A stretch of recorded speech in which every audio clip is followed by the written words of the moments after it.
Hello student, welcome back to Mighty Zeta 24/7। CBSE class 10th and 12th student के लिए एक बहुत बड़ी अपडेट, एक बहुत बड़ी गुड न्यूज़ है। अब आप में से बहुत सारे बच्चे सोच रहे होंगे कि मैडम भी कुछ रिजल्ट को लेकर के अपडेट देने वाली है ना।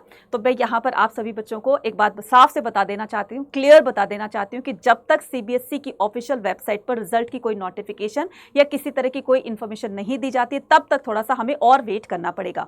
इसके लिए आपको रेगुलर चेक करते रहना है सीबीएसई की ऑफिशियल वेबसाइट पर जाकर के कि आपका रिजल्ट कब आने वाला है। खैर, ये भी साथ साथ बताएंगे कि आपके रिजल्ट आने की एक्सपेक्टिंग डेट जो है वो कब की बताई जा रही है, ठीक है।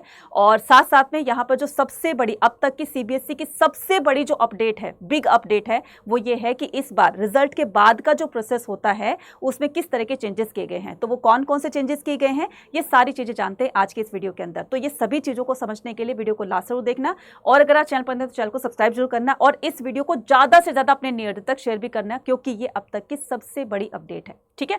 चलिए जान लेते हैं। सीबीएसई की ऑफिशियल वेबसाइट पर जाना है, यहाँ पर मेन पेज पर क्लिक करना है। जैसे आप मेन वेबसाइट पर क्लिक करेंगे तो यहाँ पर देखिए फर्स्ट आपको यहाँ पर नोटिफिकेशन दिखाई दे रहा होगा।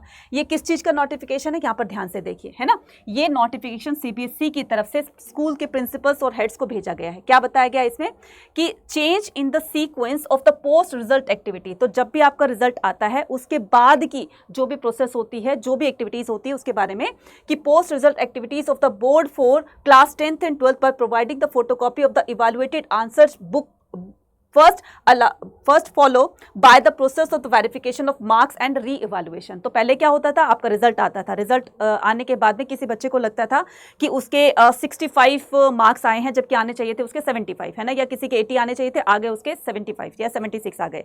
अब वो बच्चा क्या करता था, फॉर्म फिल करता था, है ना। फॉर्म फिल करने के बाद फिर अपने मार्क्स को वेरीफाई कराता था, फिर नेक्स्ट स्टेप पर बढ़ता था, फिर उसके बाद नेक्स्ट स्टेप पर। तो 3 स्टेप में अपना ये पूरा का पूरा प्रोसेस कंप्लीट करता था। लेकिन इस बार सीबीएसई ने आपकी इन प्रॉब्लम्स को सॉल्व कर दिया है। तो देखो क्या बताया गया है कि CBSE has a well defined post result system for the grievance the result regarding result of the candidate. The present system is three-fold and the linear whereby the candidate applying for the first steps become the eligible for the next and so forth। तो पहले वो first उस पर step पर बढ़ेगा, then उसके बाद second, then उसके बाद फोर्थ। तो इसलिए इसमें यहाँ पर बताया गया कि पहले 3 तरह के प्रोसेस होते हैं, यानी कि 3 तरह की एक्टिविटीज होती थी जो पूरे के पूरे इस कंप्लीट प्रोसेस को कंप्लीट करेगी। तो फर्स्ट होता था वेरिफिकेशन ऑफ मार्क्स। जैसे आपके मार्क्स आते थे, अगर आप में से बहुत सारे बच्चे ऐसे भी होंगे जो अपने मार्क्स से ना खुश होंगे, है ना, तो वो क्या करते थे, उसके लिए अप्लाई करते थे। तो यहाँ पर तीनों के लिए अलग अलग उनको पेमेंट करनी होती थी, राइट। तो पहले वो क्या करेगा कि भाई मुझे अपने मार्क्स में डाउट है, तो मार्क्स की वेरिफिकेशन के लिए पहले उसको अप्लाई करेगा, फॉर्म अप्लाई करेगा। देन उसके बाद ऑब्टेनिंग द फोटोकॉपी, फिर कहेगा कि नहीं मुझे जो है वो फोटोकॉपी चाहिए, मैं इससे सर्टिफाई नहीं हूं, तो उसके लिए उसको अलग से फॉर्म फिल करना पड़ता था। देन उसके बाद थर्ड पर आएगा तो उसको रीइवैल्यूएट करने के लिए फिर से उसको अलग फॉर्म फिल करना पड़ता था।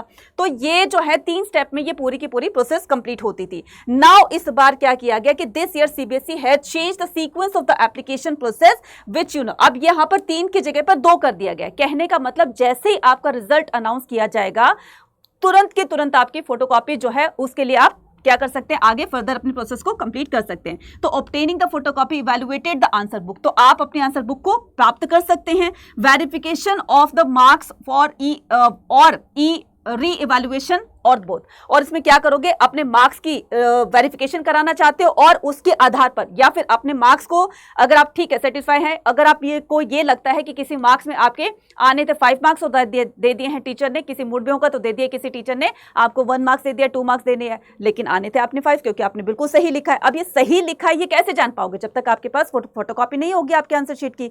तो सबसे पहले आपको फोटोकॉपी जो है वो लेनी होगी, देन उसके बाद पूरा चेक करने के बाद ही तब आप आगे के प्रोसेस को उसकी तरफ बढ़ सकते हैं। तो ये पहले 3 स्टेप से अब इसमें 2 कर दिया है। आई थिंक आपको अच्छी तरीके से समझ में आ गया introduction of this new system. ये क्यों अलाउ किया गया है, क्यों इस तरह के चेंजेस किए गए हैं, ताकि स्टूडेंट्स को अपने मार्क्स को लेकर के किसी तरह का कोई रिग्रेशन ना हो कि भाई मैंने तो अच्छा किया था, मेरे कम आ गए हैं। तो एक तरीके की मतलब कहते हैं ना कि एक पारदर्शिता जो होती है, यानी कि ट्रांसपेरेंसी जो होती है, उसको लेकर के सीबीएसई ने ये बहुत बड़ा कदम उठाया है।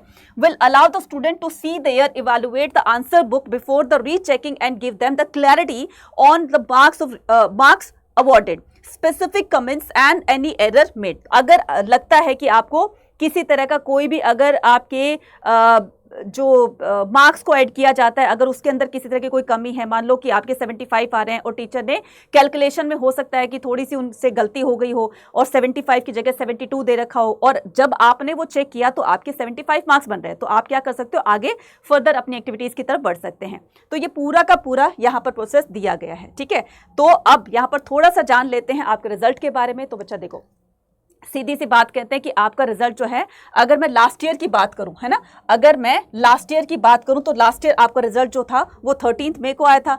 तो इस बार भी आप पूरी पूरी उम्मीद लगा सकते हो कि आपका सेकेंड वीक ऑफ मई, है ना। तो यहां पर देखिए, इस बार भी संभावना बताई जा रही कि मई के दूसरे सप्ताह में नतीजे जारी किए जाएंगे। हालांकि परिणाम जारी होने के बाद फोटोकॉपी, सत्यापन और मूल्यांकन की प्रक्रिया शुरू हो जाएगी, और जैसे आपका रिजल्ट आएगा वैसे ही आपको क्या कर दिया जाएगा, वैसे ही आप अपने आगे के प्रोसेस पर बढ़ने स्टार्ट कर दोगे, है ना। तो ये थी आप अब तक की सबसे बड़ी अपडेट। आई होप आपको सब कुछ समझ में आ गया होगा। फिर भी अगर आपको कोई भी डाउट होता है, किसी भी तरह की कोई भी क्वेरी जाननी होती है, तो आप कमेंट सेक्शन के अंदर लिखकर बता सकते हैं। और हाँ, अभी सभी क्लास 12th के बच्चे जो है अपनी CUT की प्रिपरेशन भी कर रहे होंगे, तो अपनी प्रिपरेशन को इसी तरीके से जारी रखिएगा। रिजल्ट आएगा तब आपको पूरी तरीके से पता चल जाएगा, और आप अपने किस तरीके से रिजल्ट को चेक करोगे तो उस पर भी मैं एक वीडियो बना दूंगी ताकि आप अपने रिजल्ट को चेक कर पाएं। Thank you very much to all.